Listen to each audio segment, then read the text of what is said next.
América acaba de entrar en uno de los momentos más inquietantes de los últimos años. Inundaciones violentas destruyendo ciudades, incendios cubriendo el cielo de humo, ríos históricos desapareciendo ante los ojos de millones, y temblores sacudiendo regiones que viven bajo constante tensión.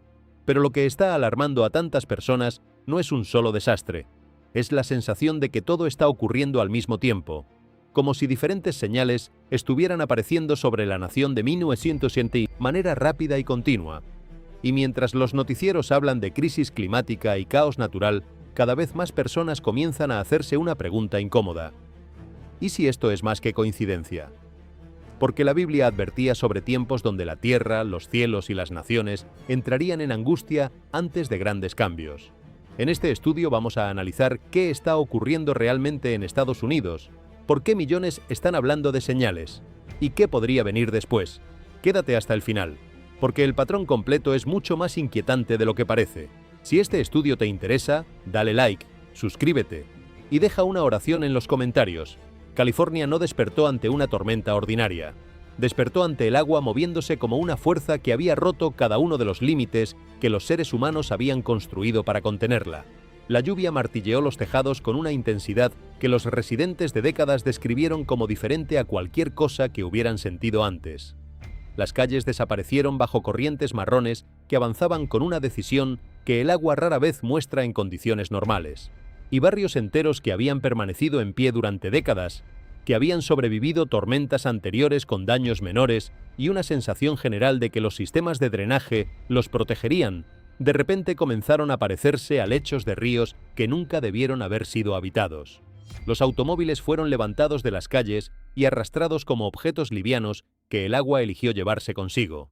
Los garajes se llenaron antes de que las familias pudieran sacar sus pertenencias.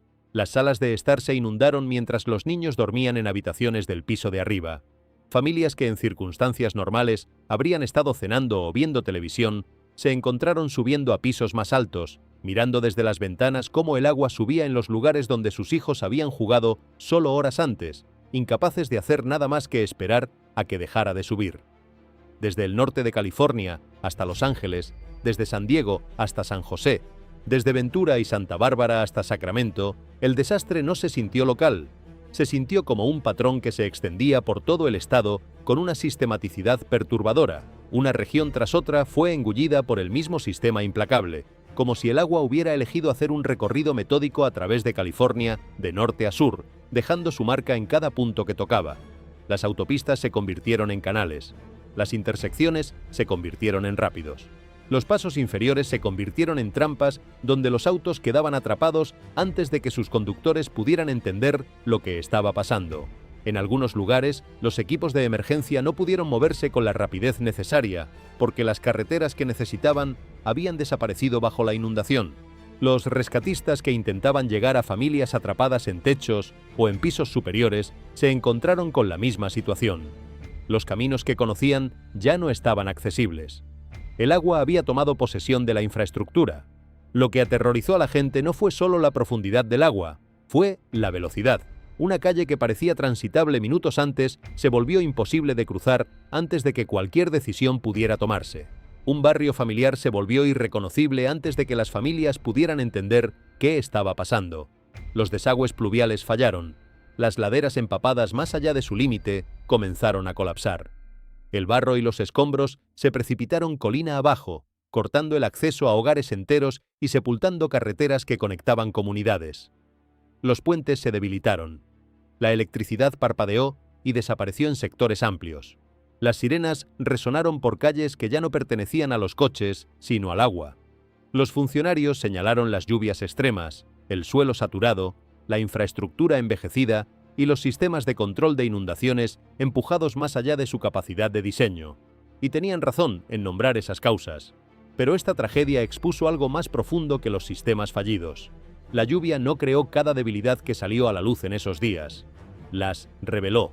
Las sacó de la oscuridad donde habían estado esperando durante años, a veces durante décadas, a que algo suficientemente grande llegara para mostrar lo que había debajo de la superficie. Eso es lo que hace que este momento se sienta tan pesado. Lugares que alguna vez se llamaron seguros lo eran solo bajo las condiciones antiguas. Bajo las condiciones nuevas, la seguridad resultó ser una promesa que nadie había firmado. Los mapas fallaron. Los sistemas fallaron. La confianza falló. Y mientras las aguas rugían por California, las palabras de Jesús en Lucas 21:25 se volvieron imposibles de ignorar. Angustia de las gentes, confundidas a causa del rugido del mar y de las olas. ¿Es esto solo agua en las calles? ¿O se le está mostrando a América cuán frágiles son realmente sus cimientos? Mientras California se ahogaba, otra parte de América se secaba. A lo largo del río Colorado, cerca del lago Mead, la crisis se mueve en dirección opuesta. No hay calles convirtiéndose en ríos aquí. No hay autos arrastrados por corrientes violentas. Aquí el desastre es más silencioso, más lento y en cierto sentido todavía más inquietante porque no llega con el estruendo de las inundaciones, sino con el retroceso callado de algo que debería estar ahí. El agua se está retirando, la línea de la costa se aleja, y a medida que el río mengua, la tierra comienza a revelar lo que había ocultado durante generaciones. El barro reseco se extiende donde alguna vez hubo agua. Las embarcaciones quedan varadas muy lejos de la orilla, como artefactos abandonados en un paisaje que cambió de reglas sin avisar a nadie. Las pálidas marcas en las paredes de los cañones registran de manera dolorosa los años de pérdida, anillos de ausencia grabados en la roca por el nivel del agua que alguna vez existió y que ya no está. Sin suficiente lluvia, sin suficiente nieve que se derrita en las montañas para alimentar el sistema, sin suficiente reposición de lo que el uso constante extrae, lo que alguna vez parecía una fuente inagotable de vida, ahora aparece herido, expuesto y frágil de una manera que ningún análisis optimista puede disimular con facilidad. Y entonces vienen los descubrimientos. A medida que el nivel del agua cae, viejas estructuras comienzan a aparecer. Fragmentos de piedra emergen de la tierra que se seca. Posibles caminos, plataformas y restos erosionados surgen de debajo de capas de barro. Para algunos parecen ruinas dispersas. Para otros se sienten como piezas de un mundo olvidado que regresa en un momento muy específico de la historia. El río no solo se está secando, está descubriendo, y esto es lo que hace que la escena sea tan inquietante. El Colorado no es simplemente un cuerpo de agua, es una línea de vida, millones dependen de él, las granjas beben de él, las ciudades sobreviven gracias a él, los sistemas de energía lo necesitan. Comunidades enteras han construido su futuro sobre la convicción de que este río siempre estaría ahí. Los científicos apuntan a la sequía, el uso excesivo, la reducción de la nieve acumulada, la presión climática y la creciente demanda de agua. Esas explicaciones importan y no deben descartarse, pero no borran el peso más profundo de lo que la gente está viendo. Cuando el agua desaparece, lo que estaba enterrado queda a la vista. Lucas 8:17 dice que nada oculto quedará sin ser revelado. Isaías 44:27 habla de ríos que son secados. Y ahora, mientras el Colorado se retira, América se ve obligada a mirar lo que yace debajo de la superficie. Quizás la advertencia no está solo en la sequía, quizás está en la exposición. Cuando las aguas se retiran, los cimientos quedan a la vista. Y quizás lo mismo es verdad para una nación. Comenta abajo, ¿crees que esto es solo una sequía? ¿O podría ser una advertencia de que las cosas ocultas están comenzando a surgir? Lejos de la luz del sol, bajo una presión aplastante y una oscuridad sin fin, el océano guarda un mundo que la humanidad apenas comprende. Pero ahora, reportes de extrañas criaturas del mar profundo apareciendo cerca de las costas han despertado miedo y confusión entre quienes los han presenciado. No son peces ordinarios que se acercan a la orilla en busca de alimento. Son descritos como criaturas de las profundidades, de los lugares donde la luz no llega, donde el silencio gobierna todo, y donde la vida ha sido construida para sobrevivir en condiciones que ningún cuerpo humano podría soportar. Criaturas que no deberían estar donde aparecen, que no tienen ninguna razón biológica ordinaria para haber subido desde donde viven hasta las aguas poco profundas donde los seres humanos nadan y pescan. Los testigos afirman que algunas de estas criaturas aparecieron de repente cerca de barcos, muelles y aguas poco profundas donde definitivamente no deberían estar. Pescadores describieron sombras masivas moviéndose bajo la superficie, demasiado grandes para pertenecer a las especies que normalmente habitan esas aguas, demasiado deliberadas en su movimiento para ser el resultado del azar de una corriente. Buzos dijeron haber retrocedido al ver formas demasiado grandes, demasiado rápidas y demasiado deliberadas para ignorar. En algunos relatos, las criaturas rodearon embarcaciones, golpearon el agua con fuerza violenta o se movieron hacia las personas con una confianza inquietante que resultó más perturbadora que su tamaño. El miedo no provino únicamente de sus dimensiones, provino de su comportamiento, como si algo las hubiera empujado hacia arriba desde los lugares ocultos del mar, como si algo hubiera alterado el orden que normalmente las mantiene en las profundidades donde la presión y la oscuridad son su hogar natural. Los científicos pueden ofrecer explicaciones. Las temperaturas del océano están cambiando en capas y profundidades que los modelos anteriores no predijeron con precisión. Las corrientes profundas pueden estar desplazándose. Los sistemas de presión bajo el lecho marino pueden perturbar los hábitats marinos de maneras que fuerzan a las criaturas a moverse fuera de sus rangos habituales. La actividad sísmica submarina, el ruido de la actividad humana, la pérdida de oxígeno en ciertas profundidades y la disrupción de la cadena alimentaria pueden todos contribuir a que criaturas que normalmente permanecen en las profundidades comiencen a aparecer en aguas donde los seres humanos no esperaban encontrarlas. Esas explicaciones importan. Nos recuerdan que el océano está vivo, es complejo y responde constantemente a fuerzas que no siempre podemos ver desde la superficie. Pero la pregunta más profunda permanece: ¿qué está pasando bajo la superficie? El mar puede parecer tranquilo desde arriba mientras algo poderoso cambia en sus profundidades. Es lo que hace que estos reportes sean tan inquietantes. La línea de la costa puede verse apacible, las olas pueden moverse con normalidad, y sin embargo desde las profundidades ocultas, algo desconocido comienza a subir. Job 38:16 pregunta: ¿has entrado tú hasta los manantiales del mar y has andado escudriñando el abismo? Esa pregunta humilla a la humanidad. Solo hemos explorado una fracción de las aguas que cubren la Tierra. Job 41 describe a Leviatán como símbolo de una fuerza aterradora, una criatura más allá del control humano. El Salmo 104:26 también habla de Leviatán moviéndose a través del mar bajo el mando de Dios. Cuando criaturas extrañas emergen de las profundidades, el mensaje no es únicamente miedo. Es un recordatorio. El océano todavía guarda misterios. Las profundidades todavía pertenecen a Dios. Y cuando lo que estaba oculto comienza a surgir, la humanidad se ve obligada a recordar cuánto de lo que existe escapa todavía a su comprensión y a su control. Espera un momento. Toca ese botón de me gusta, deja un comentario abajo y no olvides compartir este video con tus amigos. Muy bien, sigamos adelante. Después de las señales en la tierra, el mar y el cielo, el siguiente momento llegó en silencio.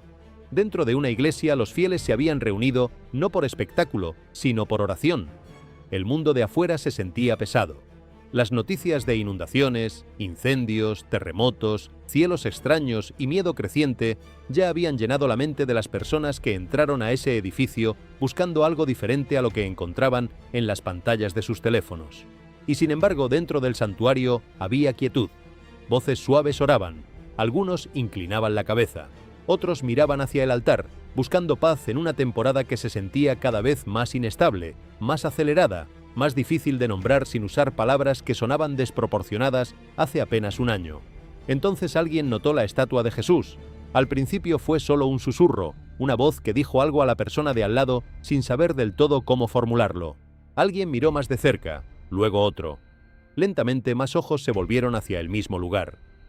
La estatua parecía diferente. Su expresión parecía haber cambiado de una manera que nadie en la sala podía describir con precisión, pero que todos estaban experimentando simultáneamente. Y entonces, según quienes estaban presentes, los ojos parecieron abrirse. Nadie gritó, nadie se precipitó hacia adelante. La sala no explotó en pánico. En cambio, cayó en un silencio tan profundo que incluso la respiración parecía más audible que de costumbre. Un silencio en que cada pequeño sonido del edificio se volvió de repente perceptible porque el sonido humano había cesado. Los fieles permanecieron congelados, tratando de entender lo que estaban viendo. Y entonces llegó el momento que los quebró. Lo que parecían lágrimas comenzó a formarse debajo de los ojos, trazando lentamente el camino hacia abajo por el rostro de piedra. La atmósfera cambió instantáneamente. Esto no se sentía como el fuego consumiendo bosques. No se sentía como el agua de la inundación atravesando calles. No se sentía como el suelo temblando bajo California. Esto se sentía personal, doloroso, sagrado. Algunos bajaron sus teléfonos, otros cayeron de rodillas. Unos pocos comenzaron a llorar en silencio, no de miedo, sino de una sensación insoportable de que el cielo mismo estaba de duelo por algo. Juan 11:35, contiene uno de los versículos más cortos pero más poderosos de toda la Escritura. Jesús lloró.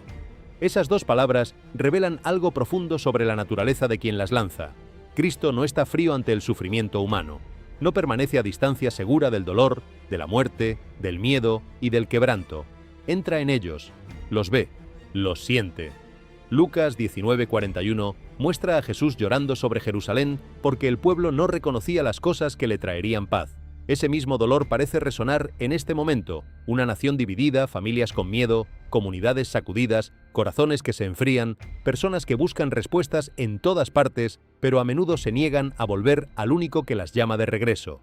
Si esta estatua habla simbólicamente de algo real, entonces su mensaje no es destrucción, es misericordia.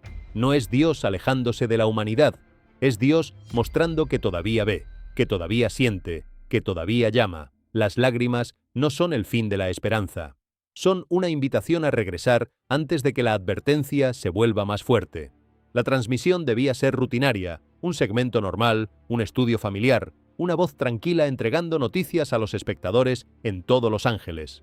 Luego, sin advertencia, la sala comenzó a moverse. El presentador hizo una pausa a media oración. Las luces sobre el set empezaron a balancearse. La cámara tembló. El escritorio se desplazó. Durante unos segundos, toda la sala de noticias pareció perder su equilibrio, ese equilibrio artificial que el espacio televisivo construye cuidadosamente para dar la impresión de control y estabilidad. Lo que había sido controlado y pulido se volvió crudo y humano en cuestión de segundos. La voz del presentador cambió inmediatamente. Esto ya no era televisión, era supervivencia. La instrucción llegó rápido: ponerse debajo del escritorio. En todo el sur de California, la gente sintió el mismo sobresalto repentino de maneras diferentes. En los hogares, los platos traquetearon en los gabinetes. Las ventanas temblaron en sus marcos. Los perros ladraron antes de que las personas entendieran lo que estaba pasando, activando ese instinto animal que detecta el movimiento antes de que los sentidos humanos, más lentos, lo registren. En las oficinas, los trabajadores quedaron paralizados bajo las luces fluorescentes mientras miraban a su alrededor buscando una referencia estable que ya no existía. En los estacionamientos, los conductores salieron de sus autos confundidos mientras el suelo rodaba bajo sus neumáticos. La parte más aterradora no fue solo el movimiento, fue la realización de que no había absolutamente nada que alguien pudiera hacer para detenerlo. Afuera, el daño comenzó a aparecer. Las carreteras se agrietaron a través del suelo árido del desierto, dejando líneas dentadas como heridas en la tierra. Las líneas eléctricas dañadas desencadenaron incendios en áreas vulnerables. Las piscinas se agitaron violentamente, el agua golpeando contra los bordes de concreto como si el suelo las hubiera convertido en mini océanos. En lugares donde la gente esperaba pavimento sólido y edificios estables, todo se sintió de repente temporal, provisional, dependiente de la gracia de un suelo que había decidido recordarle a sus habitantes que él también tiene sus propios planes. Y entonces la atención se volvió hacia la falla debajo de todo: San Andrés.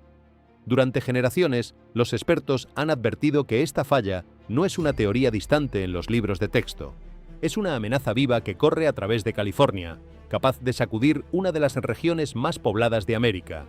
Millones de personas viven, trabajan, manejan, duermen y construyen su futuro cerca de un límite geológico que podría desplazarse sin advertencia.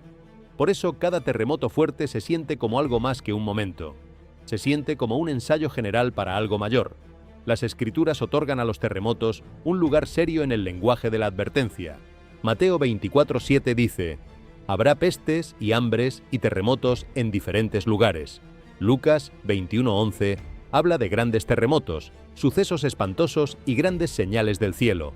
Estos versículos no se escribieron para hacer a las personas irracionales con el miedo.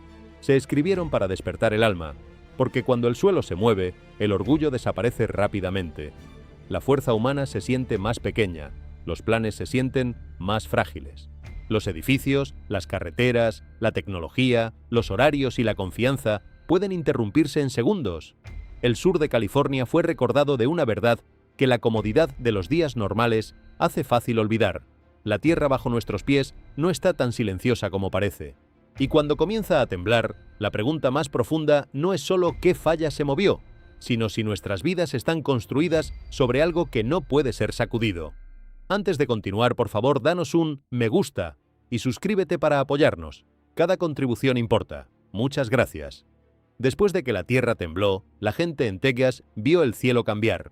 Comenzó como un día ordinario, el tipo de día en que las autopistas están llenas, los comercios abiertos, y nadie espera detenerse en medio de su rutina para mirar hacia arriba con la sensación de que algo ha cambiado en el orden del mundo.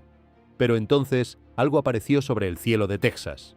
Una extraña formación se extendió de un horizonte al otro, nítida y dividida como una grieta masiva desgarrando los cielos. Los conductores fueron reduciendo la velocidad. Algunos se detuvieron a un lado de la carretera. Personas salieron de estacionamientos, gasolineras, tiendas y casas. En minutos, los teléfonos se levantaron, los videos se extendieron en línea y la misma pregunta se movió de una persona a otra. ¿Qué estamos mirando? Para algunos era solo un evento atmosférico raro, tal vez una formación de nubes moldeada por vientos inusuales, quizás refracción de la luz, quizás una sombra de estela, quizás capas de aire doblando la luz solar de una manera que hacía que el cielo pareciera dividido. La ciencia puede ofrecer posibilidades, y esas posibilidades importan. Pero incluso con las explicaciones, la imagen todavía llevaba un peso que la gente podía sentir con independencia de cómo la clasificara mentalmente. Porque esto no parecía una nube suave que se desplazaba pacíficamente a través del cielo. Parecía separación, como una línea trazada a través del cielo, como si algo sobre América hubiera sido abierto, dividido o herido de una manera que las explicaciones atmosféricas podían nombrar pero no podían del todo calmar. Y por unos momentos, el ruido ordinario se apagó, las conversaciones se detuvieron, el tráfico se redujo, personas que habían estado apresurándose por su día se detuvieron y miraron hacia arriba. Isaías 13:13 habla de los cielos siendo sacudidos. Lucas 21:11 habla de sucesos espantosos y grandes señales del cielo. Estos versículos no requieren pánico, pero sí demandan atención. La Escritura a menudo usa el cielo como el lugar donde los ojos humanos son forzados hacia arriba, lejos de la rutina, lejos del orgullo, lejos de la ilusión de que todo está bajo control. Por eso el cielo de Texas se sintió tan simbólico. La grieta de arriba no destruyó edificios, no inundó calles ni quemó bosques, pero expuso un tipo diferente de miedo. El miedo de que algo esté roto más allá del suelo bajo nuestros pies. Quizás la fractura no estaba solo en las nubes. Quizás reflejaba una división más profunda entre la humanidad y Dios, entre la confianza en los propios sistemas y la conciencia creciente de su fragilidad. La primera señal fue el humo. Antes de que muchas familias vieran las llamas, vieron el cielo cambiar. Una neblina oscura se extendió sobre partes de Georgia y Florida, convirtiendo la luz del día en algo pesado y opaco.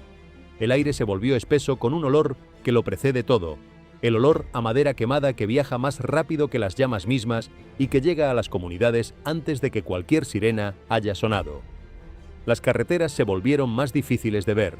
El olor a madera ardiendo se movió por comunidades que no habían esperado que el peligro llegara tan rápido. Entonces, el fuego se acercó.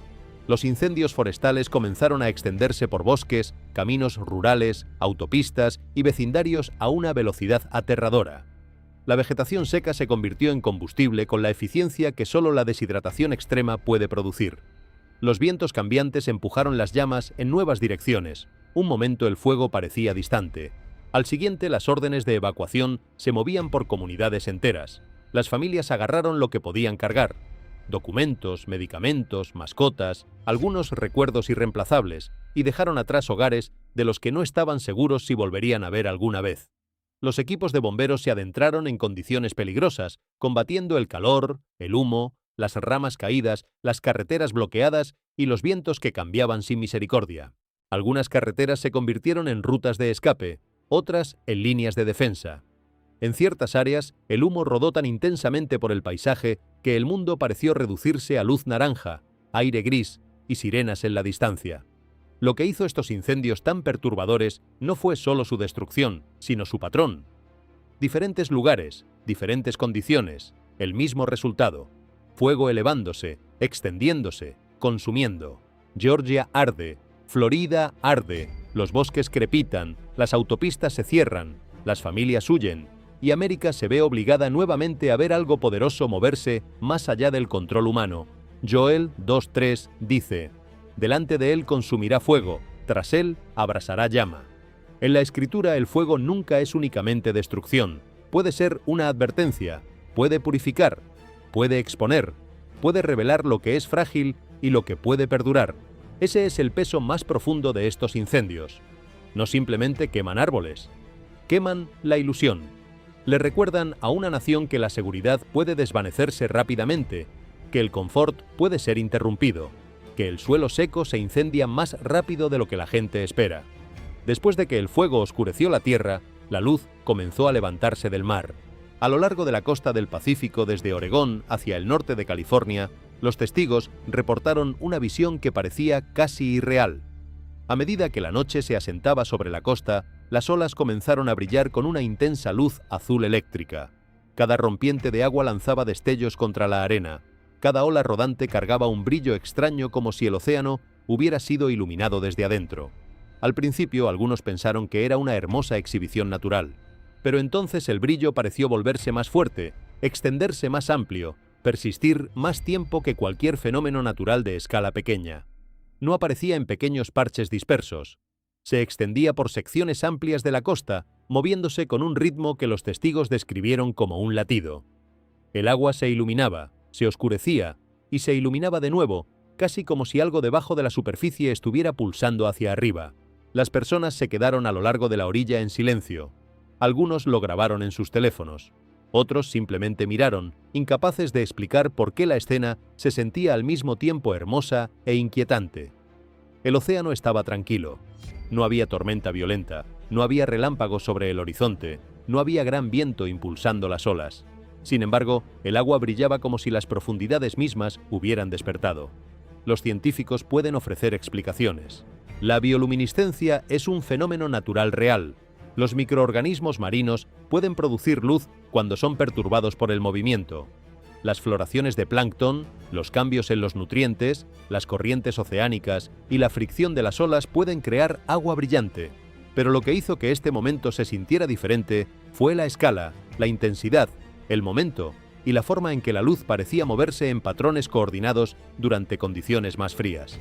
Génesis 1 describe la oscuridad sobre el abismo antes de que Dios dijera «sea la luz». Job 38:16 habla de los lugares escondidos del mar. El océano puede parecer familiar desde la orilla, pero debajo de él hay un mundo de misterio, presión, oscuridad y poder. Cuando la luz sube del agua, la gente se da cuenta. Se siente como si la creación estuviera hablando en un idioma más antiguo que las palabras.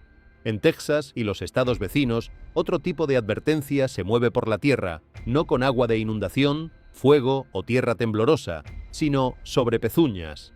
Las poblaciones de cerdos salvajes han aumentado rápidamente, extendiéndose por tierras de cultivo, autopistas, riberas de ríos, áreas boscosas e incluso los bordes de las comunidades suburbanas. Lo que alguna vez pareció un problema rural se ha convertido en una crisis creciente. Los agricultores se despiertan ante campos destrozados durante la noche. Los pastizales quedan destrozados. Los cultivos son destruidos antes de la cosecha. Las cunetas de los caminos están dañadas. Las vallas se rompen. En algunos lugares, los residentes reportan ver estos animales más cerca de casas, negocios y vecindarios que nunca antes.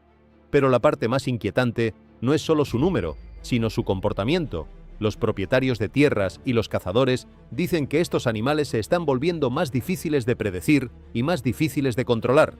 Se mueven bajo la oscuridad, evitan las trampas comunes, cambian las rutas de alimentación, desaparecen cuando la presión aumenta, luego regresan cuando la gente menos los espera. Algunos grupos parecen dividirse, rodear el peligro y reagruparse en otro lugar.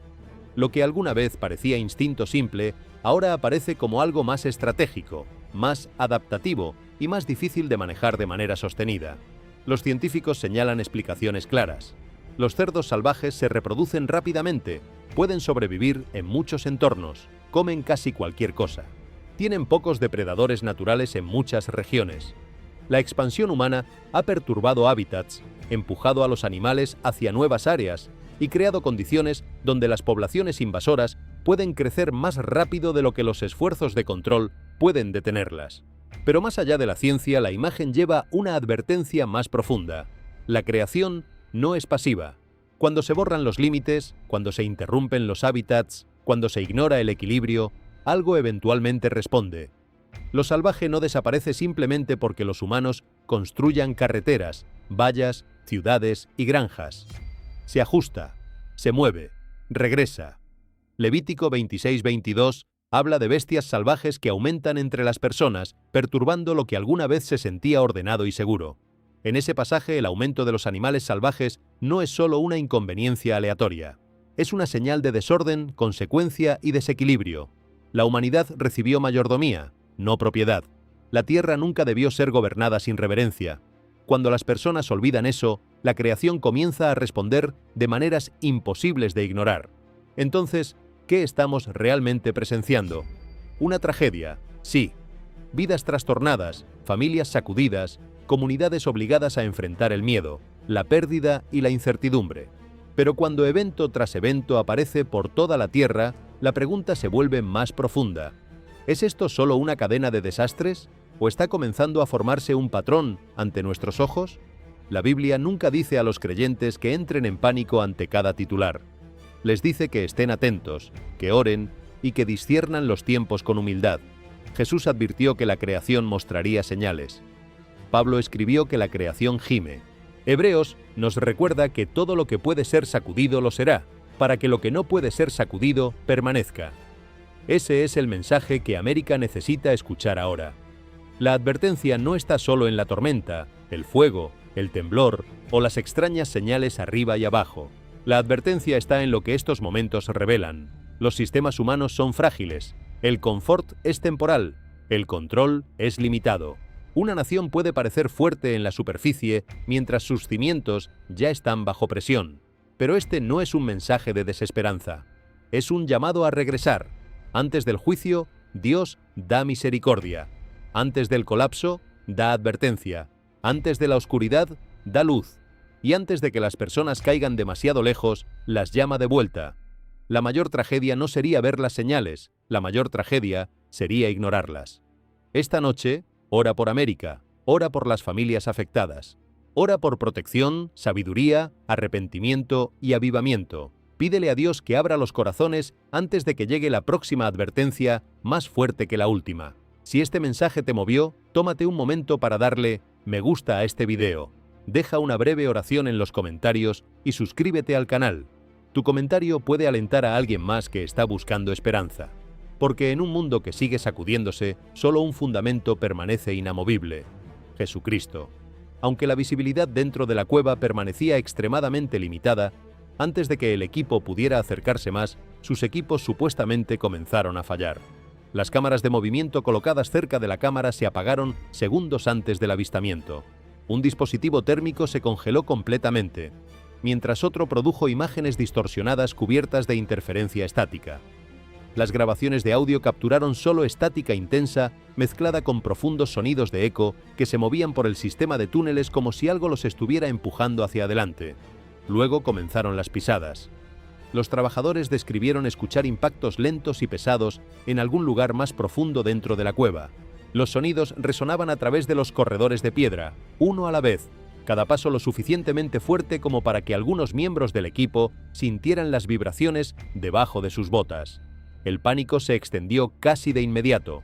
Varios trabajadores soltaron su equipo y huyeron hacia la superficie después de que los sonidos se detuvieran repentinamente sin explicación. En pocas horas, el acceso al sistema de cuevas fue restringido.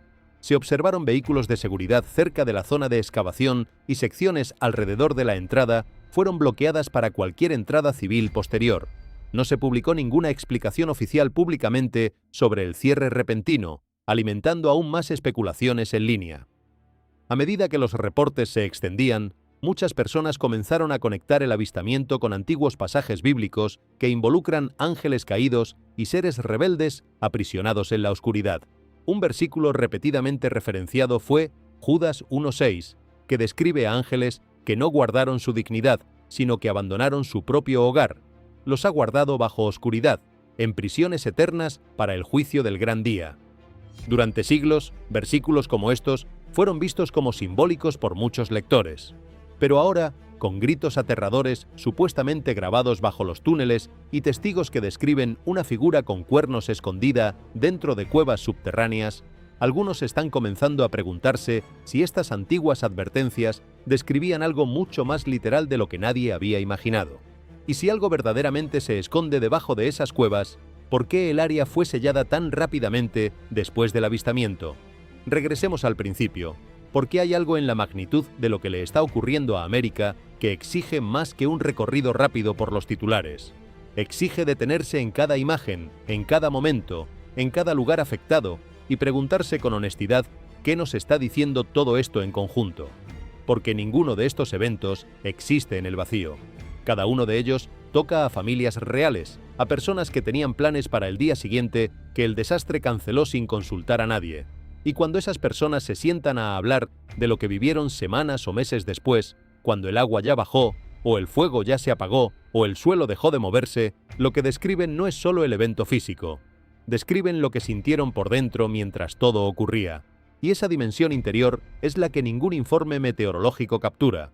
Las familias que subieron a los pisos de arriba mientras el agua de California llenaba sus salas de estar no estaban pensando en estadísticas de precipitación.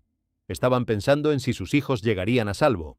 Estaban mirando el nivel del agua subir en el lugar donde habían puesto el árbol de Navidad el año anterior, donde el perro dormía cada tarde, donde habían cenado miles de veces sin pensar que algún día ese espacio podría llenarse de agua marrón que venía de las calles. La intimidad de esa imagen es lo que los reportes de desastres rara vez transmiten con la fuerza que merece. Que los desastres no ocurren en abstracciones geográficas.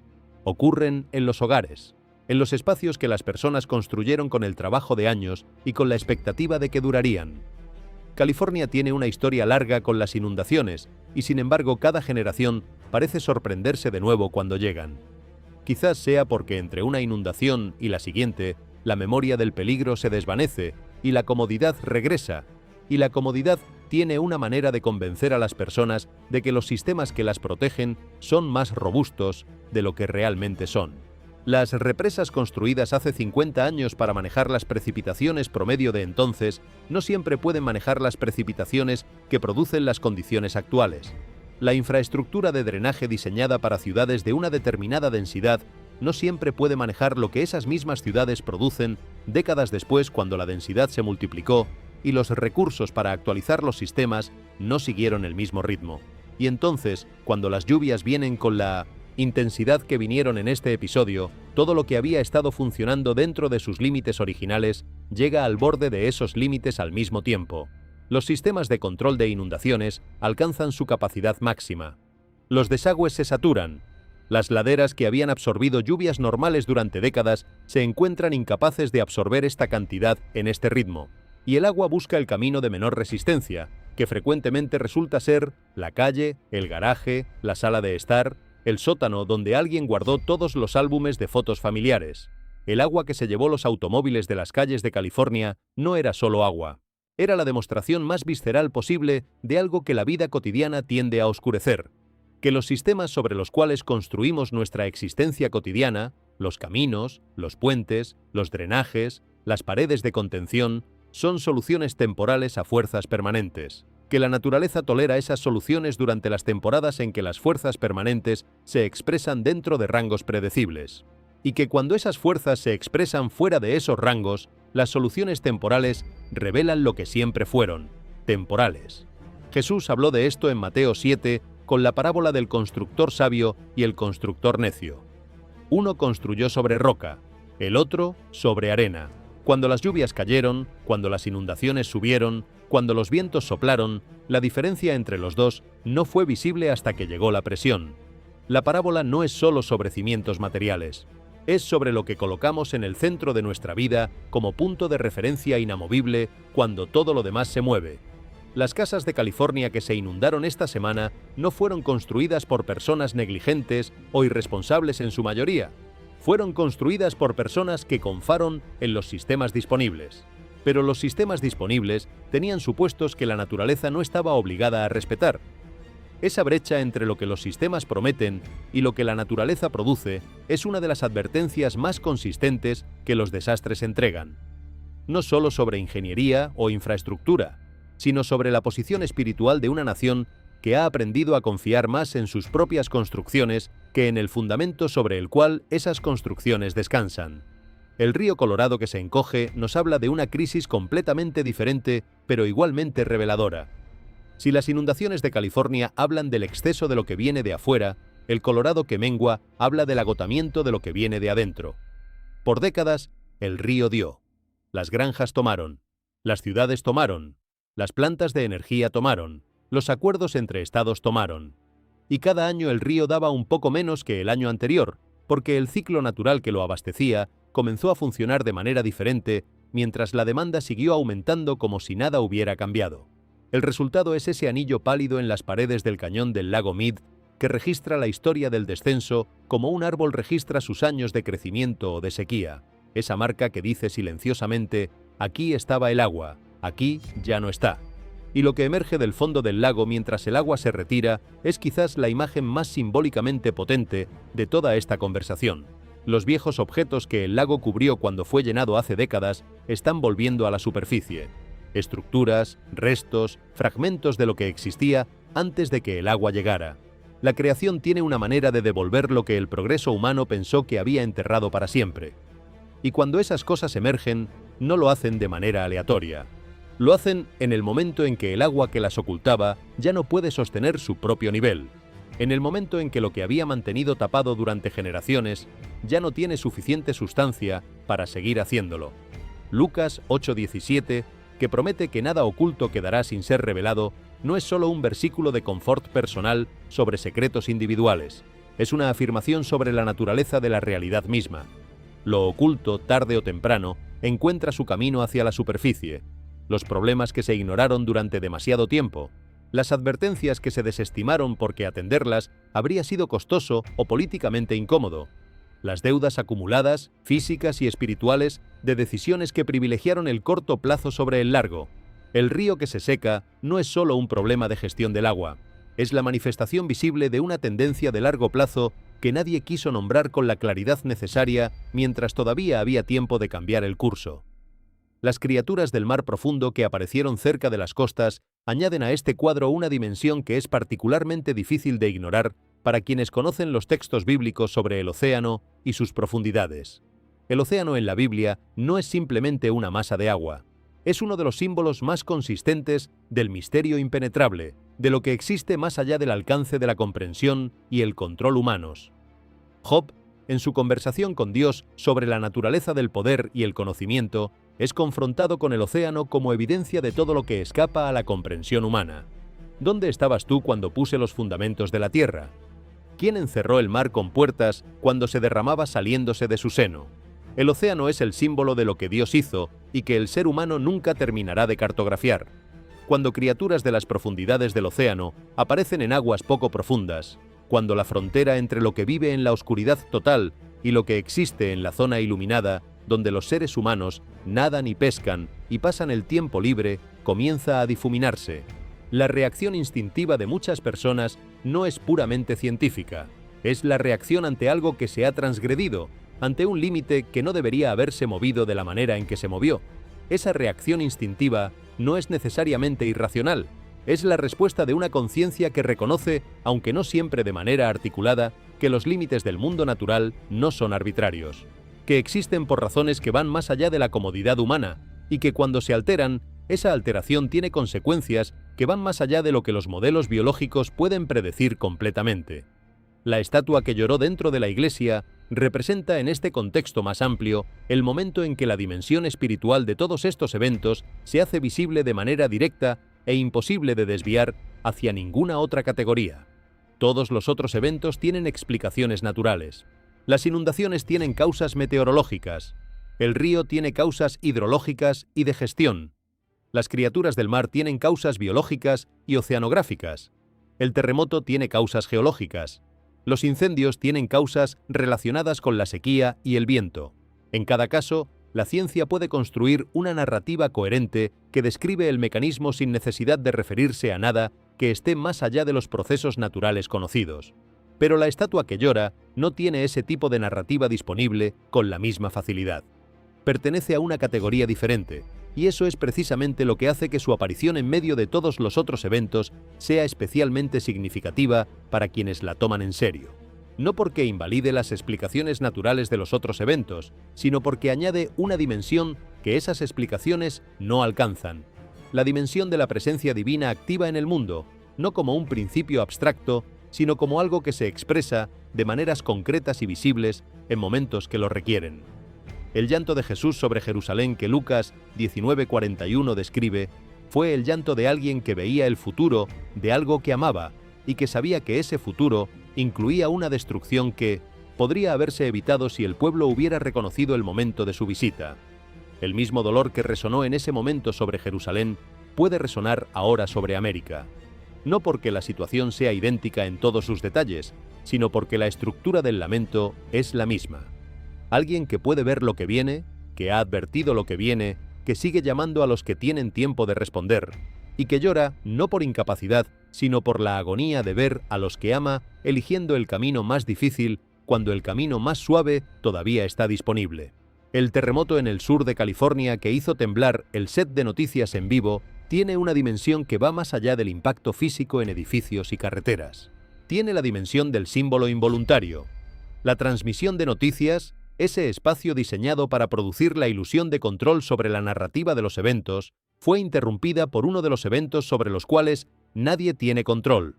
El presentador que minutos antes entregaba información con la calma profesional que el formato exige, fue forzado a convertirse en uno de los personajes de la noticia, debajo del escritorio, esperando que el suelo dejara de moverse, tan vulnerable como cualquier persona común fuera del edificio. El poder que la tecnología de la comunicación masiva proyecta, esa capacidad de hablar con autoridad sobre lo que ocurre en el mundo, fue suspendido por la misma realidad sobre la que había estado hablando. Hay algo en eso que va más allá de la anécdota curiosa. Es la imagen de cómo los sistemas que la modernidad construyó para darnos sensación de control sobre la narrativa del mundo no pueden, en última instancia, controlar el mundo del que hablan. La narración puede describir el terremoto, no puede detenerlo. La cobertura en vivo puede documentar la inundación, no puede contener el agua. El análisis experto puede contextualizar el incendio, no puede apagar las llamas. Y esa brecha entre lo que los sistemas de información hacen y lo que la realidad exige es una de las lecciones más importantes que los desastres enseñan a quien tiene oídos para escucharlos. La falla de San Andrés que corre bajo toda esa actividad no es solo un hecho geológico, es también una metáfora de todo lo que esta conversación está tratando de señalar. Hay una línea de fractura bajo la superficie de la nación que ha estado acumulando presión durante tiempo, no solo geológicamente, también culturalmente, moralmente, espiritualmente. La presión que no se libera de manera gradual y controlada se libera de manera abrupta y destructiva cuando finalmente llega a su punto de quiebre. Y la pregunta que los creyentes hacen cuando sienten el suelo moverse no es solo cuánta presión acumuló la falla geológica, es cuánta presión acumuló la falla espiritual.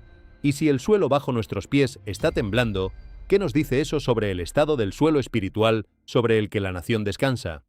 El cielo de Texas que se dividió en dos, esa imagen de algo desgajado que se extendió de horizonte a horizonte, abre la misma pregunta desde otro ángulo. El cielo ha sido en todas las culturas y en todas las épocas el espacio de lo trascendente, lo que está por encima y más allá de lo que los seres humanos pueden tocar o controlar. Cuando el cielo parece dividirse, la reacción instintiva de las personas que lo ven no es inmediatamente racional.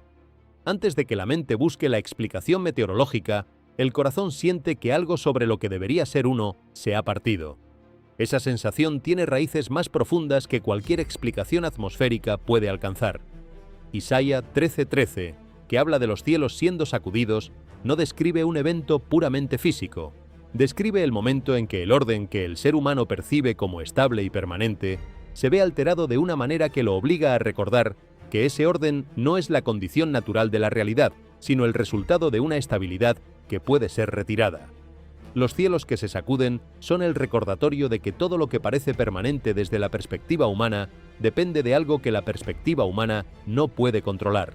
Y cuando el cielo de Texas muestra una grieta de horizonte a horizonte, la reacción de las personas que salen de sus autos para mirar hacia arriba en silencio es la reacción correcta. No pánico, sino atención. No miedo sin objeto, sino la pregunta que el espectáculo exige. qué está pasando en el cielo sobre nosotros. Los incendios de Georgia y Florida completan el cuadro de los 4 elementos clásicos moviéndose simultáneamente. Agua en California, tierra en el Colorado y el terremoto de California, aire en el cielo de Texas, fuego en el sur. No hay ninguna razón teológica necesaria para que los 4 aparezcan al mismo tiempo. Puede ser coincidencia estadística dentro de los ciclos climáticos. Pero cuando aparecen simultáneamente, la imagen que producen en conjunto es más que la suma de sus partes individuales. Es la imagen de una Tierra que se está expresando en múltiples registros al mismo tiempo, como si algo que había estado contenido durante demasiado tiempo estuviera encontrando múltiples salidas simultáneamente. Joel 2 describe un período de advertencia que precede a algo mayor. El texto usa imágenes de fuego y oscuridad, de señales en el cielo y en la tierra, de un momento que llama al pueblo de regreso antes de que sea demasiado tarde. Los incendios forestales que avanzan a través de la vegetación seca del sur son, en ese contexto, más que un problema ambiental. Son la visibilidad de un proceso que la escritura asocia consistentemente con los momentos en que la historia está llegando a un umbral. Y para las familias que huyen de esos incendios con lo que pueden cargar en sus brazos, dejando atrás todo lo que construyeron, la experiencia de ver desde el retrovisor si sus casas sobrevivirán la noche es la experiencia más concreta posible del significado de la palabra despojado. De todo lo que pensaban que era permanente, solo llevan consigo lo que cabe en un automóvil. La luz azul del Pacífico que brilló esa noche sobre la costa de Oregón y norte de California es quizás el elemento más hermoso y al mismo tiempo más misterioso de todo este cuadro, donde las inundaciones traen destrucción y los terremotos traen terror y los incendios traen pérdida. La bioluminiscencia trae belleza. Un tipo de belleza que no consuela exactamente, sino que inquieta de otra manera. La inquietud de estar ante algo que no entiendes completamente, pero que reconoces como proveniente de un lugar muy profundo. La ciencia explica el mecanismo, pero el mecanismo no explica el significado que la gente siente cuando ve el océano brillar en la oscuridad. El significado que sienten es anterior a cualquier explicación. Es la sensación de que el mundo es más vasto, más vivo, más misterioso de lo que el consumo diario de información les ha dejado creer. Es el recordatorio de que debajo de la superficie visible del mundo hay fuerzas y organismos y procesos que llevan existiendo mucho antes de que el primer ser humano llegara a esa costa y que seguirán existiendo mucho después de que el último se vaya. Y que la belleza de esos procesos no depende de si algún ser humano está presente para verla. Existe por derecho propio en la oscuridad, lejos de cualquier mirada. Génesis dice que Dios vio todo lo que había hecho y dijo que era bueno. No dijo que era bueno porque los seres humanos pudieran verlo o utilizarlo, dijo que era bueno en sí mismo. La bioluminiscencia que brilla en las aguas profundas del Pacífico durante la mayor parte de su historia, sin que ningún ojo humano la haya visto, es parte de eso que Dios vio y declaró bueno. Y cuando esa luz emerge hacia la superficie, hacia donde los ojos humanos sí pueden verla, lo que emerge no es solo un fenómeno biológico. Es un recordatorio de la vastedad de la bondad que existe más allá de lo que la percepción humana puede abarcar. Los cerdos salvajes que avanzan sobre las tierras de cultivo de Texas son el elemento más prosaico de este cuadro, y sin embargo llevan una advertencia que Levítico articula con una claridad que los siglos no han apagado. Cuando la tierra no es administrada con el cuidado que su complejidad exige, lo que había sido mantenido fuera de los límites regresa. La naturaleza no desaparece cuando los seres humanos la ignoran, se reorganiza, encuentra las grietas en los sistemas de control y se infiltra por ellas. Y lo que parecía un problema manejable en su momento inicial se convierte, cuando no se atiende con la seriedad que requería, en algo que supera los recursos disponibles para contenerlo, localizar. La analogía con la vida espiritual es demasiado directa para no nombrarla. Las áreas de nuestra vida que no mantenemos bajo el cuidado activo de los valores que decimos profesar no permanecen vacías.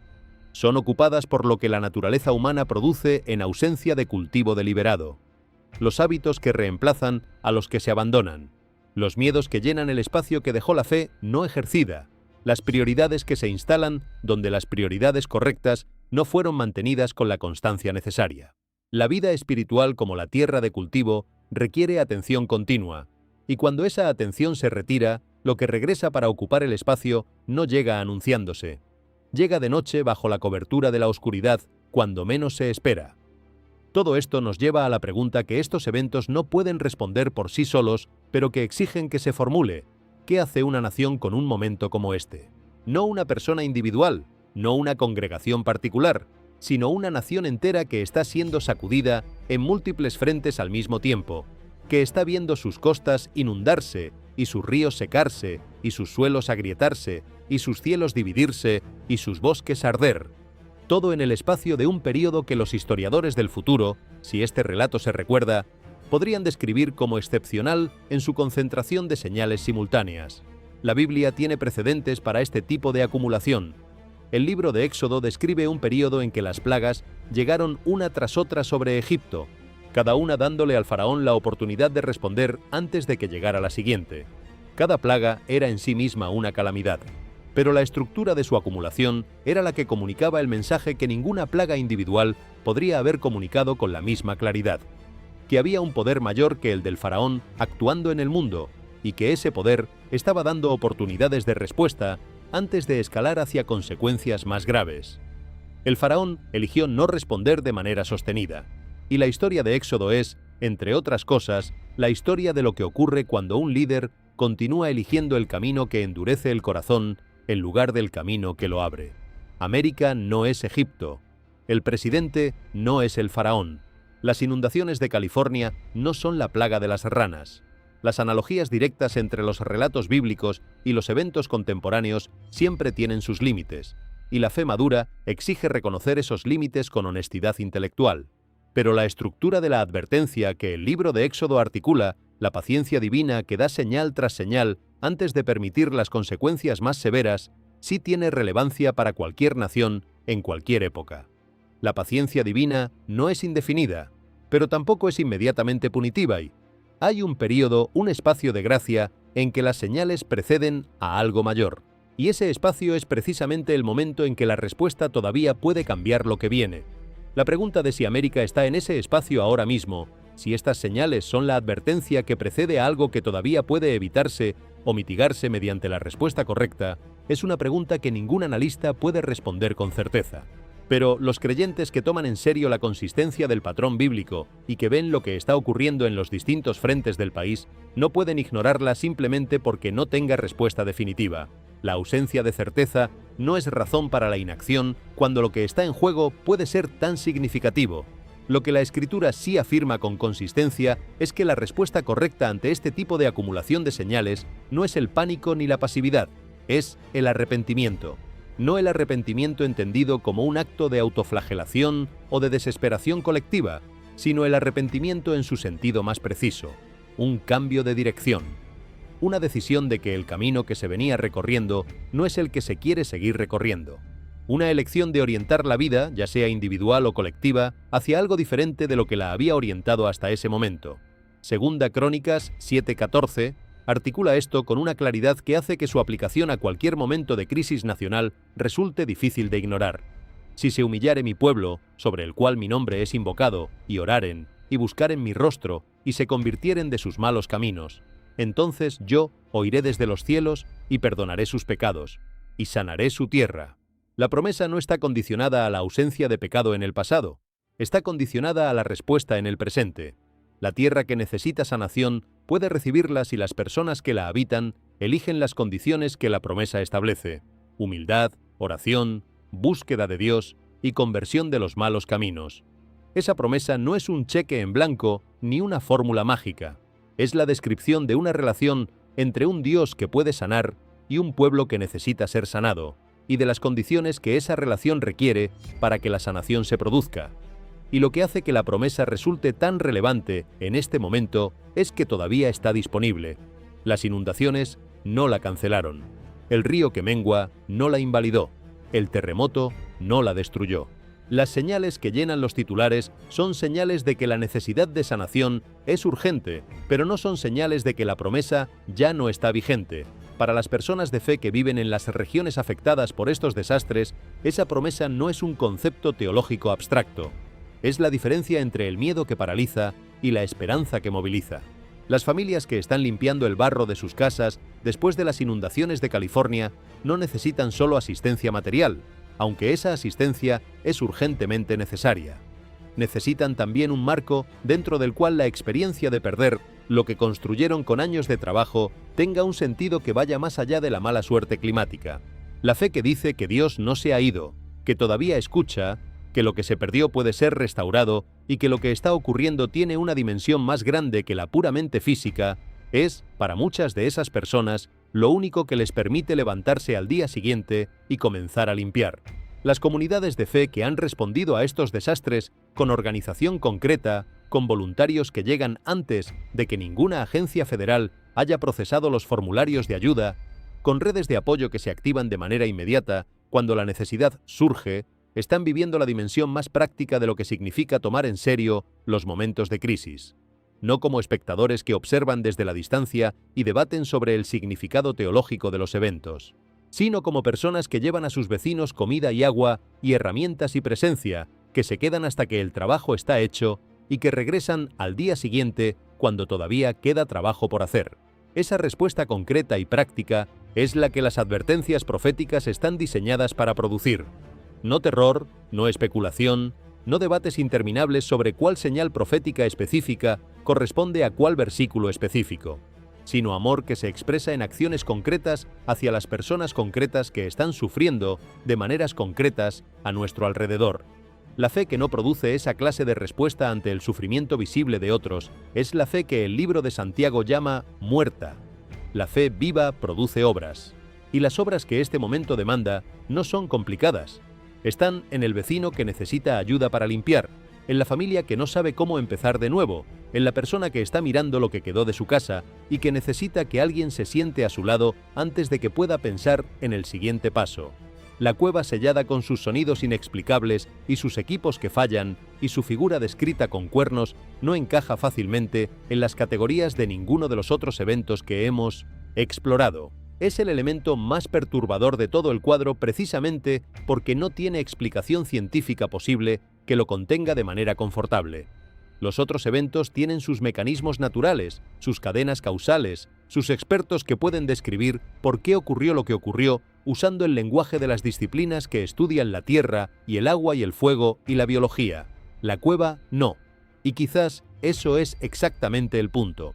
Quizás la función de ese elemento en este cuadro más amplio es recordar que no todo lo que existe puede ser categorizado dentro de las disciplinas que la ciencia moderna ha desarrollado.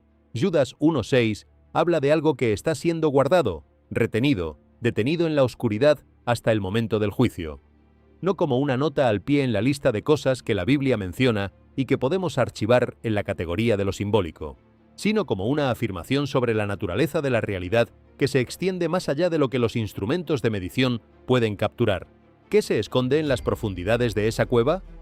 La honestidad exige admitir que no lo sabemos. Lo que sí sabemos es que el área fue cerrada, que los equipos fallaron, que quienes estaban presentes huyeron y que no hubo explicación oficial que satisficiera las preguntas de quienes siguieron el reportaje. Esas son las únicas cosas que pueden afirmarse sin especulación excesiva. Y esas pocas cosas son suficientes para producir la pregunta correcta. ¿Estamos completamente seguros de que entendemos la naturaleza de lo que habita en los lugares oscuros del mundo? La humildad que Job experimentó en su conversación con Dios sobre las profundidades del mar y las bases de la tierra es la misma humildad que este momento demanda ante las profundidades de lo que no podemos ver, ni medir, ni clasificar. Job era un hombre de fe y de conocimiento, y sin embargo, frente a la magnitud de lo que Dios le mostró que desconocía, la única respuesta honesta que pudo dar fue reconocer que había hablado de cosas que no entendía completamente. No como derrota, sino como el comienzo de una comprensión más profunda que la arrogancia del conocimiento parcial había impedido hasta ese momento. El mundo que describe este video en su conjunto, con sus inundaciones y sus sequías y sus terremotos y sus cielos divididos y sus incendios y sus misterios del mar y sus criaturas salvajes y sus estatuas que lloran y sus cuevas selladas, es un mundo que exige esa misma humildad. No la humildad de la resignación pasiva, sino la humildad activa de quien reconoce que hay más en juego que lo que puede verse en los titulares, y que la respuesta correcta a ese reconocimiento es oración, arrepentimiento, amor concreto hacia el prójimo, y la disposición a ser la presencia de esperanza en el lugar donde uno vive cuando todo lo que rodea ese lugar está temblando. Ora esta noche por América y por las familias que están viviendo estas realidades en carne propia, por los que perdieron sus casas en las inundaciones de California, por los agricultores que dependen del Colorado y que ven cada año que el río les da menos de lo que necesitan, por las familias que evacuaron delante de los incendios de Georgia y Florida sin saber si sus casas seguirían en pie cuando pudieran regresar, por los científicos que intentan entender lo que está ocurriendo con los ecosistemas del océano, por los residentes de los barrios sacudidos por los terremotos del sur de California, por todos los que están mirando el cielo o el suelo o el agua y preguntándose qué viene a continuación, y ora también por los que gobiernan, por los que toman decisiones que afectan a millones de personas y que cargan el peso de esa responsabilidad, por los que están a cargo de la infraestructura que la inundación expuso como insuficiente, por los que negocian sobre el agua del Colorado, por los que coordinan los recursos de emergencia cuando el fuego avanza más rápido de lo que los planes de evacuación predijeron. Necesitan sabiduría que va más allá de lo que la competencia técnica por sí sola puede proveer. Y esa sabiduría está disponible, pero viene del mismo lugar del que vienen todas las cosas que permanecen cuando lo que puede ser sacudido ha sido sacudido. Deja, Señor, sana nuestra tierra en los comentarios si oras por América esta noche. Comparte este video con alguien que necesite esperanza o que necesite que alguien le recuerde que en medio de todo lo que tiembla hay algo que no tiembla. Dale me gusta si este mensaje te habló y suscríbete para no perderte lo que continúa. Porque la historia que estas señales están contando todavía no ha llegado a su última página. Y los que están atentos, orando, fieles y presentes en sus comunidades, serán parte de cómo esa historia se desarrolla de ahora en adelante. Hay una pregunta que queda suspendida sobre todo lo que hemos explorado y que merece ser atendida directamente antes de concluir. ¿Por qué América? No en el sentido de ¿por qué nos persiguen a nosotros específicamente? Porque esa formulación presupone una lógica punitiva que puede no ser la más útil, sino en el sentido de ¿qué tiene América que hace que los eventos que ocurren dentro de sus fronteras tengan un peso especial en la conversación sobre el estado espiritual del mundo? La respuesta más honesta es probablemente multidimensional. América tiene un peso geopolítico, económico y cultural que hace que lo que ocurre dentro de sus fronteras afecte al resto del mundo de maneras que los eventos en otros lugares no siempre producen con la misma escala. Cuando California se inunda, el impacto en los mercados globales de alimentos, en las cadenas de suministro tecnológico, en la percepción internacional de la estabilidad americana, se propaga más allá de los límites del estado de maneras que una inundación de magnitud similar en una región menos conectada no produciría. Esa interdependencia hace que los desastres americanos sean automáticamente globales en sus consecuencias. Pero hay también otra dimensión.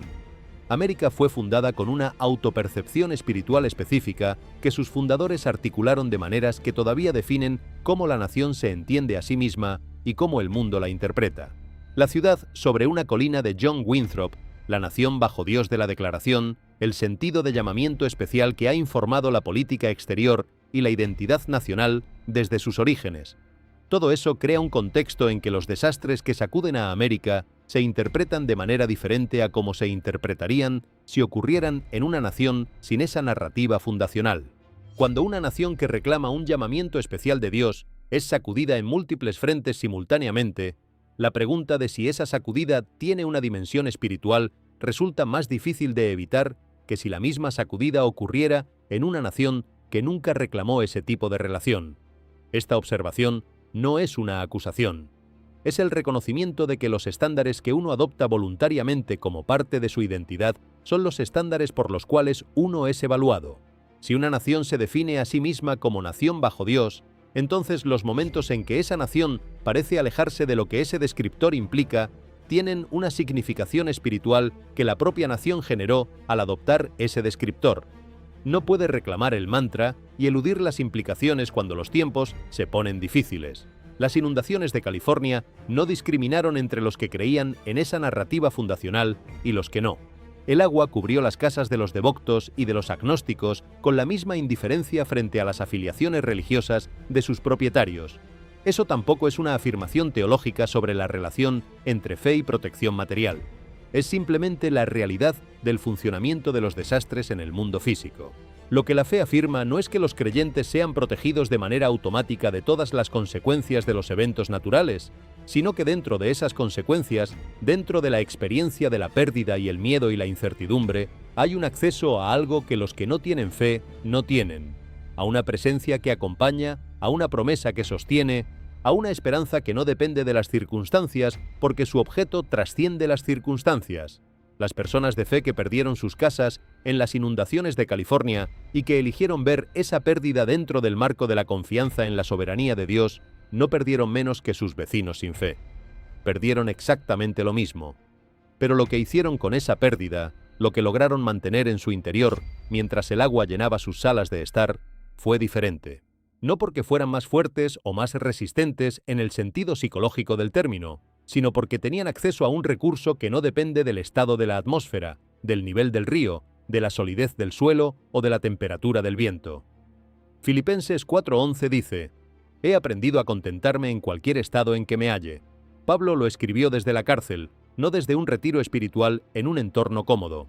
La contentación que describe no es la satisfacción de quien tiene todo lo que quiere, es la estabilidad interior de quien ha encontrado un centro que ninguna circunstancia exterior puede desplazar. Esa estabilidad no llega de manera automática, se aprende, como el mismo Pablo lo indica, y se aprende principalmente en los momentos en que las circunstancias conspiran para quitarla, en los momentos de inundación y de fuego y de terremoto y de sequía, en los momentos en que todo lo que parecía sólido resulta temporario. El Colorado que mengua nos habla también de algo que la nación necesita escuchar sobre el largo plazo. Las decisiones que produjeron el actual estado del río no fueron tomadas de la noche a la mañana. Fueron tomadas a lo largo de décadas, cada una de ellas razonable desde la perspectiva del momento en que se tomó, cada una de ellas parte de un sistema que nadie diseñó de manera completa con la visión del resultado final en mente. La infraestructura de distribución del agua del Colorado fue construida sobre supuestos de disponibilidad que los datos del siglo XX parecían justificar. Nadie que firmó los acuerdos originales de distribución imaginó que el río que estaban dividiendo podría en algún momento no alcanzar a entregar lo que prometían sus cálculos. Esa brecha entre los supuestos sobre los que se construyeron los sistemas y la realidad que esos sistemas deben enfrentar ahora es uno de los desafíos más fundamentales que no solo América, sino el mundo desarrollado enfrenta en múltiples áreas simultáneamente. Los sistemas de pensamiento de pensiones fueron diseñados con supuestos demográficos que ya no se cumplen. Los sistemas de infraestructura fueron diseñados con supuestos climáticos que ya no reflejan las condiciones actuales. Los sistemas políticos fueron diseñados con supuestos de capital social y confianza institucional que ya no pueden darse por sentados. En todos estos casos, la brecha entre el diseño y la realidad se fue ampliando lentamente, de manera gradual y casi invisible, hasta que llegó a un punto donde ya no puede ignorarse. Y cuando llega a ese punto, la solución no es simplemente técnica. Requiere también un cambio en las suposiciones fundamentales sobre las que se habían construido los sistemas. Un cambio que frecuentemente implica reconocer que algunas de esas suposiciones estaban mal desde el principio. La fe tiene algo importante que decirle al proceso de reconocer suposiciones equivocadas, porque el arrepentimiento en su sentido más pleno no es solo el reconocimiento de acciones incorrectas, sino también el reconocimiento de suposiciones incorrectas sobre las que esas acciones se construyeron. El suelo árido en el que los agricultores que dependen del Colorado contemplan sus cultivos es un símbolo de lo que ocurre cuando las suposiciones sobre las que se planificó el futuro resultan no coincidir con lo que la realidad está dispuesta a ofrecer. Y el primer paso hacia cualquier solución real comienza con el reconocimiento honesto de esa discrepancia, sin racionalización, sin culpa proyectada hacia otros, sin la expectativa de que el problema se resolverá solo si esperamos suficiente tiempo. Las señales que están apareciendo sobre, dentro y alrededor de América en este momento son, entre otras cosas, invitaciones a ese tipo de honestidad. Invitaciones a preguntarse con seriedad qué suposiciones sobre las que hemos estado construyendo, como individuos, como comunidades, como nación, ya no están alineadas con la realidad que nos encontramos, y a tener el coraje de hacer los cambios que ese reconocimiento demanda, aunque esos cambios sean costosos, aunque requieran renunciar a cosas que se habían dado por permanentes. La cueva cerrada con su misterio sin resolver es, en ese sentido, un recordatorio de que hay realidades que no pueden ser manejadas simplemente con mayor información o mayor tecnología. Hay dimensiones de lo que existe que requieren un tipo de reconocimiento diferente al que los instrumentos científicos pueden producir, no en el sentido de que la ciencia deba abandonarse, sino en el sentido de que la ciencia, por sí sola, no agota el mapa de lo que existe. Hay territorio fuera de ese mapa, y el territorio fuera del mapa no deja de existir porque el mapa no lo incluya. Los creyentes que tomaron en serio la existencia de ese territorio fuera del mapa durante generaciones en que hacerlo no era culturalmente conveniente, que mantuvieron la afirmación de que la realidad tiene dimensiones espirituales que los instrumentos materiales no capturan completamente. Esos creyentes están mejor posicionados en este momento para procesar lo que está ocurriendo sin colapsar en la desorientación que produce la confrontación con eventos que superan las categorías disponibles. No porque sean más inteligentes, sino porque el marco con el que interpretan la realidad tiene espacio para lo que los otros marcos tienen que clasificar apresuradamente como anómalo, y quizás ese es el regalo inesperado de este momento de señales, que invita a la cultura más amplia a reconsiderar si el marco con el que ha venido interpretando la realidad es suficientemente completo para lo que la realidad está produciendo. Si los eventos que estamos viendo caben dentro de las categorías disponibles o si esas categorías necesitan ampliarse para incluir dimensiones de lo que existe que habían sido convencionalmente excluidas del análisis serio. La respuesta a esa invitación no tiene que ser inmediata ni definitiva. Puede comenzar simplemente con la disposición a hacer la pregunta sin presuponer de antemano cuál debe ser la respuesta, a mirar lo que está ocurriendo con ojos que no están ya comprometidos con una narrativa que lo explique todo antes de verlo, a estar genuinamente abierto a la posibilidad de que el mundo sea más grande, más misterioso, más habitado por fuerzas que trascienden la comprensión humana de lo que el proyecto moderno se permitió a sí mismo afirmar. Esa apertura es lo que la fe, en su mejor versión, ha estado manteniendo en el mundo durante milenios, no como superstición sino como humildad epistemológica, como el reconocimiento de que el conocedor siempre es más pequeño que lo conocido, y que esa asimetría no es una debilidad, sino la condición de posibilidad de todo aprendizaje real. La nación que aprende ese tipo de humildad en los momentos de sacudida, que deja que la sacudida le enseñe lo que la comodidad había ocultado, es la nación que puede salir del otro lado de sus crisis con algo más que había tenido antes de que llegaran. Que América sea esa nación, que las señales que llenan sus cielos y sus suelos y sus aguas produzcan no solo titulares, sino transformación. No solo miedo, sino fe. No solo preguntas, sino la disposición a buscar las respuestas en el lugar donde las respuestas más importantes siempre han estado esperando ser encontradas, y que quienes estén dispuestos a hacer esa búsqueda en sus comunidades, en sus familias, en sus corazones, sean la señal más poderosa de todas, la señal de que en medio de todo lo que tiembla, todavía hay personas que saben sobre qué piedra construir. Pensemos por un momento en lo que significa estar de pie en medio de una de las comunidades afectadas por estas catástrofes. No como observador externo que ve los videos y forma sus opiniones desde la distancia, sino como alguien que vive ahí. Que cuando el agua de California comenzó a subir en la calle donde ha vivido durante 20 años, no lo vio en una pantalla sino a través de su propia ventana. Que cuando el olor a humo llegó a la comunidad de Georgia, no fue una metáfora ni un titular, sino el aire que respiraba mientras intentaba decidir en segundos qué llevar y qué dejar atrás.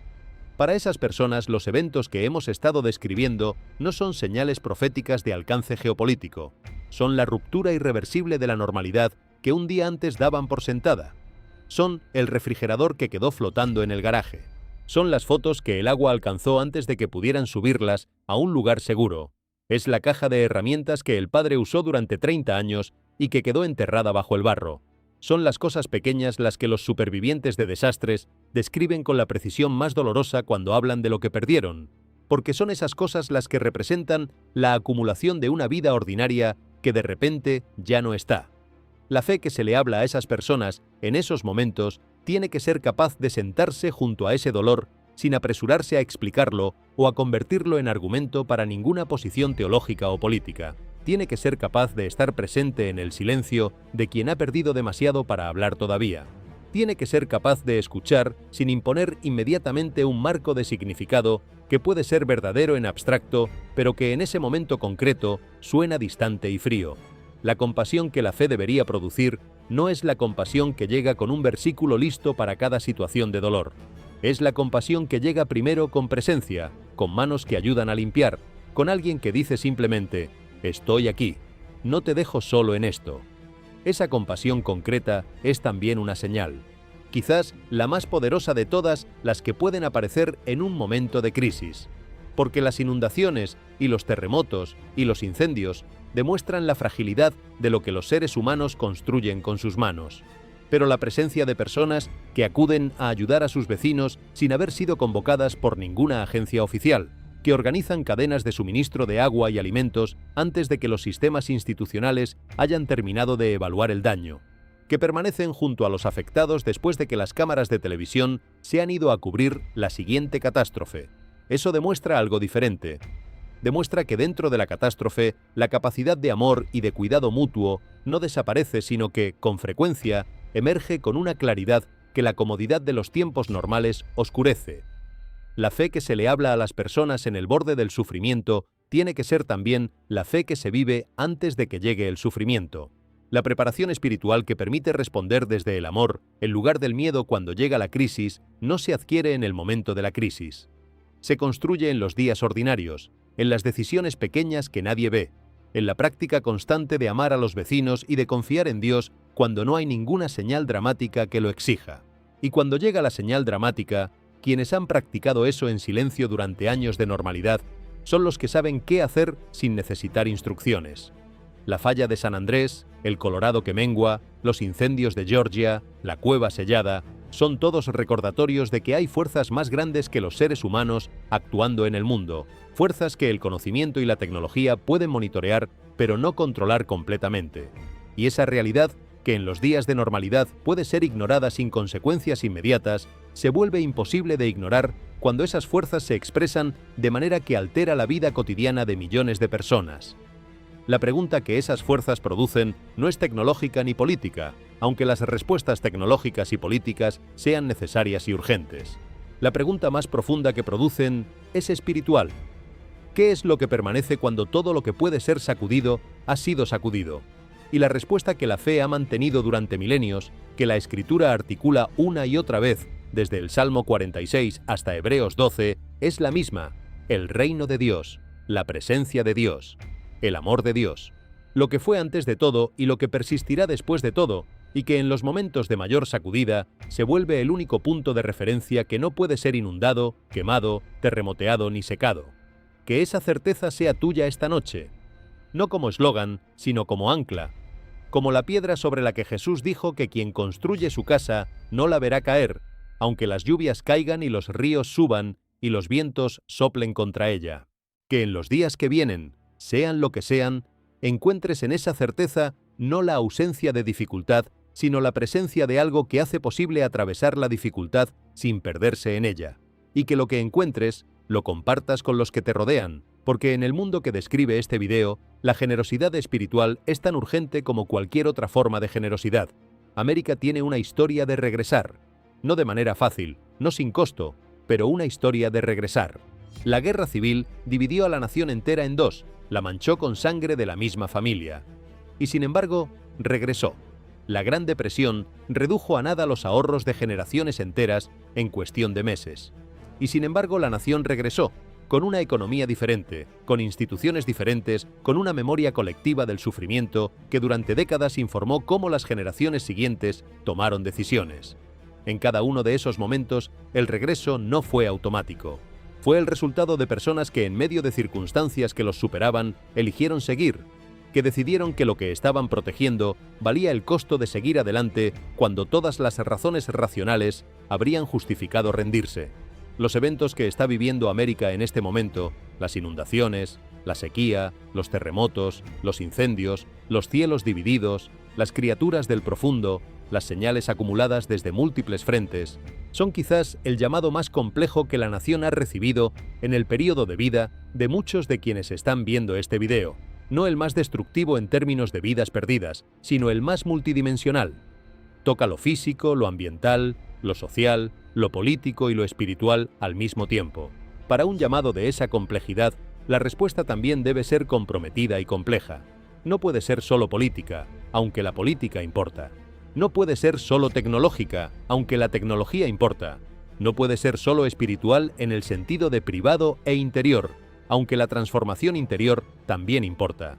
Tiene que ser todo eso al mismo tiempo, en la vida de personas concretas que viven en lugares concretos y que toman decisiones concretas cada día sobre cómo van a orientar su tiempo, su dinero, su energía, su atención y su amor. El río Colorado no empezó a encogerse porque alguien tomara una sola decisión catastrófica. Se encogió por el efecto acumulado de millones de decisiones pequeñas tomadas a lo largo de décadas por millones de personas que no estaban pensando en el largo plazo porque el corto plazo funcionaba. La reversión de ese proceso no puede comenzar tampoco con una sola decisión catastrófica. Solo puede comenzar con millones de decisiones pequeñas tomadas a lo largo del tiempo por millones de personas que eligen pensar en el largo plazo, aunque el corto plazo todavía funcione. Esa es la clase de cambio que no produce titulares, pero que produce historia. Las inundaciones que destruyeron casas en California van a ser reparadas. Lo que se reconstruya y cómo se reconstruya determinará si la próxima inundación produce el mismo daño o si las lecciones de esta fueron incorporadas. La fe tiene algo que decir sobre ese proceso, que la reconstrucción que se hace con los valores correctos, con justicia hacia los más vulnerables, con previsión hacia las generaciones futuras, con humildad ante las fuerzas que ningún ingeniero puede domar completamente, construye más que casas. Construye comunidad, construye resiliencia, construye el capital social, que es el único que queda en pie cuando la siguiente tormenta llega. Que ese sea el legado de este momento para América. No solo el registro de los desastres que ocurrieron, sino el registro de cómo respondió. La historia que se escriba de este periodo dependerá en parte de lo que decida cada persona que lo vivió, incluida la persona que está viendo este video ahora mismo, en cualquier lugar que esté, con cualquier historia que traiga. Tus decisiones, tus oraciones, tu amor hacia los que te rodean, tu disposición a hacer las preguntas difíciles y a permanecer en ellas el tiempo suficiente para escuchar algo genuino como respuesta. Todo eso importa, no de manera abstracta, de manera concreta, local, en el espacio específico donde vives y trabajas y amas. Esa es la escala en que la historia más importante siempre se escribe. No en los discursos de presidentes ni en los reportes de los noticieros, sino en las vidas de las personas ordinarias que eligieron, en los momentos ordinarios de sus días ordinarios, ser extraordinarios en la única manera que realmente importa, siendo fieles a lo que saben que es verdad, generosos con lo que tienen y esperanzadores en lo que todavía puede ser. Hay algo más que necesita ser dicho sobre la naturaleza de las señales que hemos recorrido en este video. Algo que se pierde fácilmente cuando el enfoque se concentra en los eventos individuales y se pierde el arco completo. Cada uno de estos eventos, la inundación californiana, el Colorado encogido, las criaturas del profundo, la estatua que llora, el terremoto y la falla de San Andrés, el cielo de Texas, los incendios del sur, la luz bioluminiscente del Pacífico, los cerdos salvajes de Texas, la cueva sellada con sus misterios, tiene su propio lenguaje, su propio registro, su propia manera de hablar a dimensiones diferentes de la experiencia humana. Las inundaciones hablan a la experiencia física del peligro y la pérdida. El río que mengua habla a la experiencia económica de la escasez. Las criaturas del profundo hablan a la experiencia intelectual del misterio que supera la comprensión. La estatua que llora habla directamente a la experiencia espiritual del encuentro con lo sagrado en lo cotidiano. Que todos esos lenguajes diferentes estén hablando al mismo tiempo, en el mismo periodo histórico, a la misma nación, es lo que hace que este momento se sienta diferente a los periodos de crisis anteriores que América ha atravesado. No es solo una crisis de un tipo, es una crisis que toca todos los registros al mismo tiempo. Y cuando la realidad habla en todos los registros simultáneamente, el receptor que solo está sintonizado a uno de ellos recibe solo una parte del mensaje. Para escuchar el mensaje completo, se necesita la disposición a estar abierto a todas las dimensiones desde las que llega. Los que escuchan solo el lenguaje científico reciben información sobre mecanismos, pero pierden el significado que esos mecanismos llevan. Los que escuchan solo el lenguaje profético reciben significado, pero pueden perder la urgencia de las respuestas prácticas que los mecanismos exigen. Los que escuchan solo el lenguaje político reciben el marco de la acción institucional, pero pueden perder la dimensión personal que ninguna institución puede reemplazar. Y los que escuchan solo el lenguaje emocional reciben el impacto de lo que está ocurriendo, pero pueden perderse en él sin encontrar el camino hacia la respuesta que el impacto demanda. La sabiduría que este momento requiere es la sabiduría que puede escuchar en todos los registros al mismo tiempo y encontrar la respuesta que hace justicia a todos ellos. Esa sabiduría no viene de una sola fuente. Viene de la combinación de conocimiento científico honesto, discernimiento espiritual arraigado, compromiso político con el bien común y la apertura emocional que permite que lo que está ocurriendo toque lo que necesita ser tocado para que la motivación de cambio sea genuina y sostenida en lugar de superficial y efímera. Eso es lo que la fe, en su mejor versión, ha ofrecido siempre en los momentos de crisis. No la respuesta a cada pregunta específica, sino el marco que permite integrar todas las preguntas.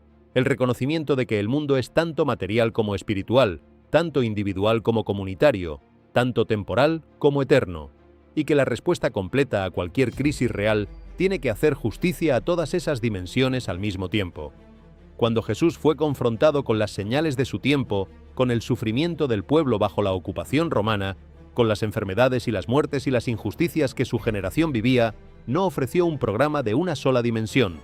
Ofreció sanación física y perdón espiritual al mismo tiempo. Confrontó la injusticia política y llamó a la transformación interior al mismo tiempo. Alimentó a los hambrientos y habló de pan que desciende del cielo al mismo tiempo.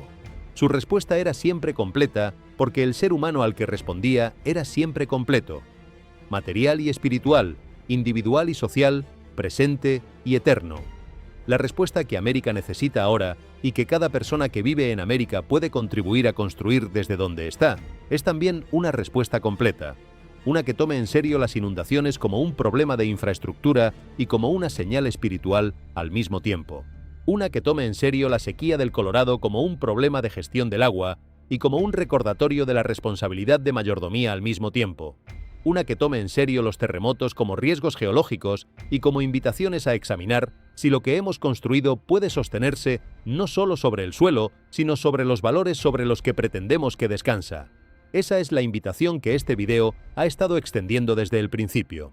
No a paralizar con miedo, no a especular sin límite, no a esperar pasivamente lo que viene, sino a despertar, a prestar atención con todos los registros disponibles, a orar con la honestidad que la urgencia del momento demanda y a actuar con el amor y la sabiduría que las personas de fe tienen el recurso de exhibir cuando eligen hacerlo. Las señales están aquí.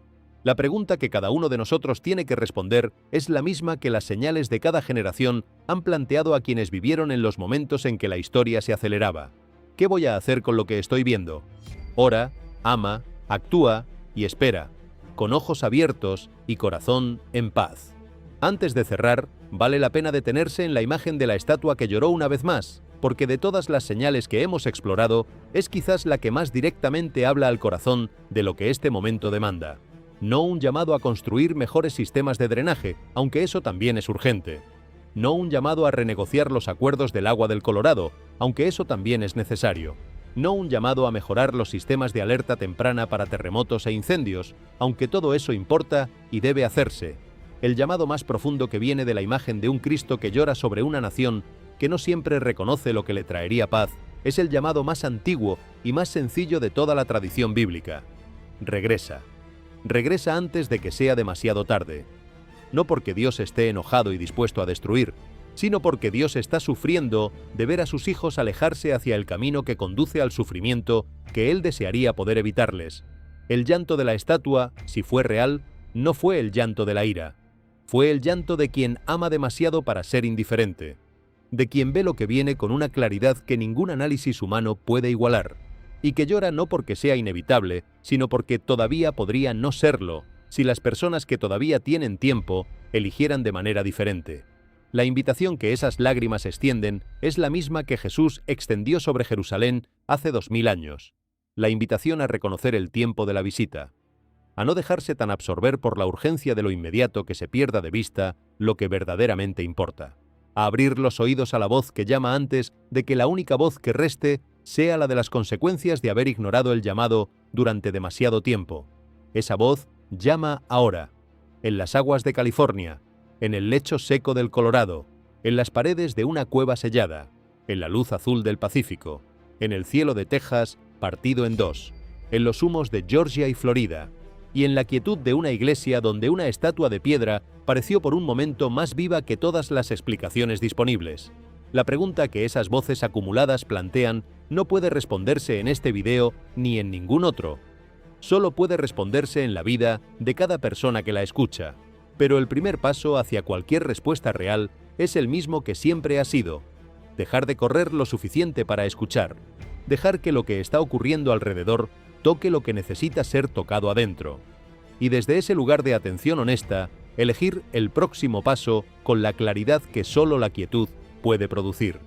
América está siendo sacudida, el mundo está siendo sacudido, y en medio de esa sacudida lo que permanece inamovible espera pacientemente a que quienes lo buscan lo encuentren, no como un premio para los perfectos, sino como un refugio para los que reconocen que lo necesitan. Eso es lo que la fe ha mantenido durante milenios. Eso es lo que estas señales, con toda su intensidad y su complejidad, están señalando. Y eso es lo que está disponible para cualquier persona que en este momento, desde donde esté, elija buscarlo con el corazón genuinamente abierto. El Salmo 46 describe con una exactitud que sorprende a cualquiera que lo lea en un momento de crisis como el que estamos viviendo. Dios es nuestro amparo y fortaleza, nuestro pronto auxilio en las tribulaciones. Por tanto, no temeremos, aunque la tierra sea removida y se traspasen los montes al corazón del mar, aunque bramen y se turben sus aguas, y tiemblen los montes a causa de su braveza. La tierra siendo removida, las aguas bravas, los montes que tiemblan. El salmista escribió esas palabras hace miles de años y las escribió sobre la experiencia concreta de personas que enfrentaban amenazas reales a su seguridad y a su existencia, no como hipérbole poética, sino como descripción de lo que la vida en un mundo inestable siente desde adentro. Y la respuesta que el Salmo ofrece a esa experiencia no es la negación de la inestabilidad. No dice que la tierra no se mueve o que las aguas no braman. Dice que en medio de todo eso, Dios es amparo, que la misma realidad que produce el temblor también contiene al que no tiembla, y que la diferencia entre quienes son aplastados por el temblor y quienes encuentran en él la ocasión para descubrir algo más sólido que lo que temblaba, no es la ausencia de miedo, sino la presencia de fe que sabe dónde ir cuando el miedo llega. América tiene acceso a esa fe, ha tenido acceso a ella durante toda su historia. En los momentos más oscuros de su pasado, esa fe fue lo que sostuvo a las personas que de otra manera habrían colapsado. Fue lo que sostuvo a las madres que esperaban noticias de los hijos en la guerra. Fue lo que sostuvo a los agricultores que vieron sus cosechas destruirse durante años de sequía y que volvieron a sembrar porque tenían razones más grandes que el rendimiento económico para continuar. Fue lo que sostuvo a los que vivieron los terremotos anteriores, los incendios anteriores, las inundaciones anteriores y que eligieron volver a construir cuando todo lo que tenían estaba en ruinas. Esa fe no desapareció, está disponible todavía. Y en este momento de señales acumuladas y de sacudida multidimensional, esa fe es el recurso más importante que América posee. No sus sistemas de defensa, no su capacidad tecnológica, no su Producto Interior Bruto, sino la fe de las personas ordinarias que en sus vidas ordinarias eligen confiar en algo más grande que sus propias fuerzas cuando las propias fuerzas ya no alcanzan. Que esa sea la respuesta de América a este momento. Que las señales que han llegado desde el cielo y desde el suelo y desde el agua y desde las profundidades del mar produzcan en el interior de la nación el mismo movimiento que producen en el interior de cada persona que las toma en serio. Un giro hacia lo que permanece, una elección del fundamento que no puede ser sacudido, una disposición a vivir de manera diferente porque lo que estaba ocurriendo en modo automático ya no puede seguir ocurriendo de la misma manera. Esa disposición, multiplicada por millones de personas que la eligen en sus vidas cotidianas, es lo que produce el tipo de cambio que ninguna política puede legislar ni ninguna tecnología puede implementar por sí sola. Es el cambio que viene desde adentro, que se expresa hacia afuera, que se extiende de persona a persona y de comunidad a comunidad hasta que algo diferente comienza a ser visible en la cultura que todos compartimos. Que ese sea el fruto de este momento. Y que los que estamos viendo estas señales y reconociendo su peso, seamos los que comenzamos ese proceso, cada uno desde donde estamos, comenzando hoy. La historia registra con una consistencia sorprendente que los momentos de mayor transformación en la vida de los pueblos no comenzaron con grandes programas institucionales ni con liderazgos políticos de visión extraordinaria. Comenzaron con personas ordinarias que en algún punto de la historia eligieron vivir de manera diferente, que se negaron a aceptar que lo que era tenía que seguir siendo, y cuya vida diferente se convirtió en la semilla de algo que con el tiempo cambió la cultura entera que las rodeaba. Ese patrón se repite con suficiente frecuencia en la historia como para que no pueda descartarse como coincidencia. Hay algo en la decisión individual de vivir con integridad y amor y fe que tiene una capacidad de propagación que ninguna campaña de comunicación puede replicar artificialmente. Los avivamientos que transformaron la historia de América no comenzaron con grandes eventos cuidadosamente organizados. Comenzaron con grupos pequeños de personas que empezaron a orar con una seriedad que no habían conocido antes, que se arrepintieron de cosas que habían normalizado y que comenzaron a amar a sus vecinos de maneras concretas y sacrificadas. Y desde esos grupos pequeños, algo se extendió que ninguno de sus participantes originales podría haber predicho ni organizado por sus propios medios. La historia del avivamiento es siempre una historia de lo que ocurre cuando personas ordinarias toman decisiones extraordinarias en su vida cotidiana y dejan que esas decisiones sean formadas por algo más grande que sus propios intereses o comodidades. América necesita ese tipo de avivamiento ahora, no en el sentido de un espectáculo religioso o de un evento masivo de conversión pública, sino en el sentido más profundo del término. Un despertar de lo que había estado dormido, un regreso a lo que había sido abandonado, una renovación de los compromisos que habían sido heredados pero no siempre ejercidos con la seriedad que merecían. Un avivamiento de la fe que produce amor y del amor que produce justicia y de la justicia que produce paz y de la paz que hace posible la vida en común que ninguna nación puede sostener sin ella. Las señales que hemos explorado en este video pueden ser el catalizador de ese avivamiento si las personas que las ven eligen responder a ellas de esa manera. No con pánico, sino con arrepentimiento. No con especulación, sino con oración. No con distancia analítica, sino con el compromiso concreto de ser diferente en el lugar donde uno vive. Esa respuesta, multiplicada por todos los que están viendo este video en este momento, es la respuesta que puede cambiar lo que viene, y está disponible comenzando ahora. Cada uno de los eventos que este video documenta, desde la inundación que arrasó las calles de California hasta la cueva sellada con sus misterios sin resolver, es en último análisis una pregunta dirigida a cada persona que los escucha. ¿Estás despierto?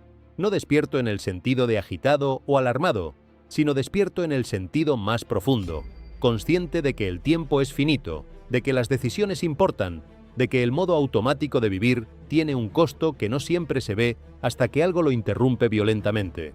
Las inundaciones interrumpen, los terremotos interrumpen, los cielos divididos interrumpen.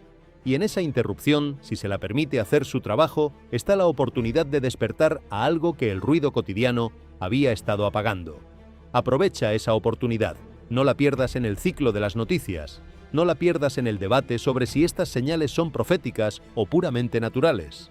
Permítele que llegue al lugar donde necesita llegar, que es el interior de tu propia vida, y deja que desde ahí produzca el movimiento que el mundo necesita.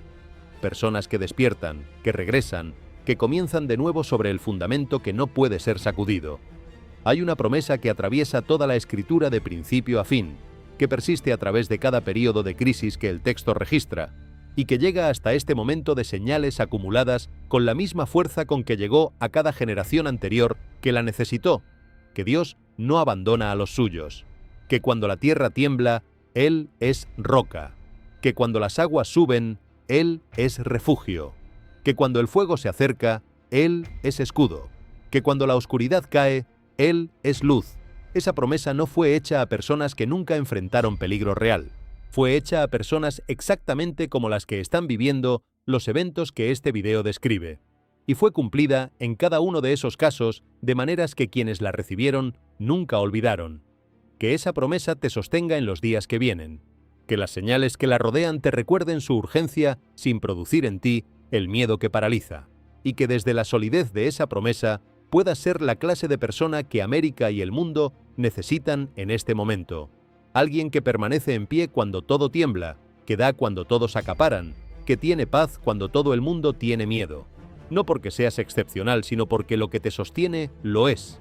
Eso es suficiente para cualquier día, para cualquier tormenta, para cualquier señal que llegue desde el cielo, o desde las profundidades de la tierra, o desde las aguas del mar. Más que suficiente.